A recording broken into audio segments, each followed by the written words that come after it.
Here is a critical point that is generally overlooked. The anti-Semitism of the Nazis had a great appeal already in the mid-1930s to many Arab nationalists and Islamic fundamentalists. From the mid-30s, from 1936 on, Hitler and his propaganda sections made a great effort to win over the Arab peoples of the Middle East. We see that the undisputed leader of the Palestinian Arab national movement of the 1920s, 1930s and 40s, Haj Amin al-Husseini, the Mufti of Jerusalem, was a fervent admirer of Adolf Hitler. The Mufti was one of the founders of the radical Islamic movement, and Hitler saw at once that this man not only could serve his purpose, but wanted to serve his purpose.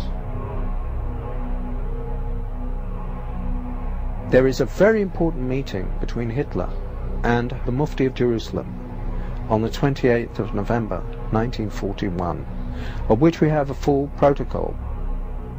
And what Hitler explains is that this is first and foremost a war of extermination against Jewry, and he tells him to lock this secret in his heart. He is revealing it to the Mufti. It's extraordinary he should choose the leader of the Palestinian Arab National Movement for this revelation, which is in an official German document. It seemed strange to us that a Mufti who was not a pure Aryan was being received by Hitler. But they said, no, we have the same goal, which is the extermination of the Jews. The Mufti was sent to the Balkans, where he raised a Bosnian Muslim SS division.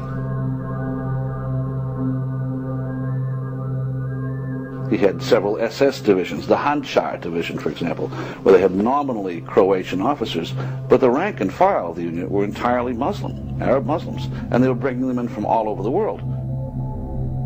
I was utterly astonished that the Grand Mufti of Jerusalem had raised a Panzer division of Bosnian Muslims to fight along the Waffen-SS.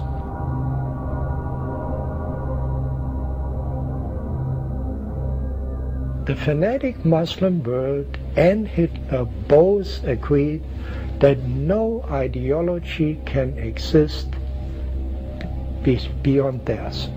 It's all-encompassing. A secular dogma like Nazism is less dangerous than this Islamofascism that we see today. It's less dangerous because Islamofascism has a religious twist to it.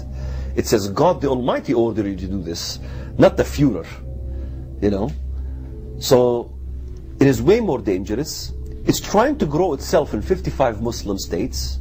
So potentially you could have a success rate of several Nazi Germanys if these people get their way. Hitler's gone and dead. The German people are not the Nazis of 1944.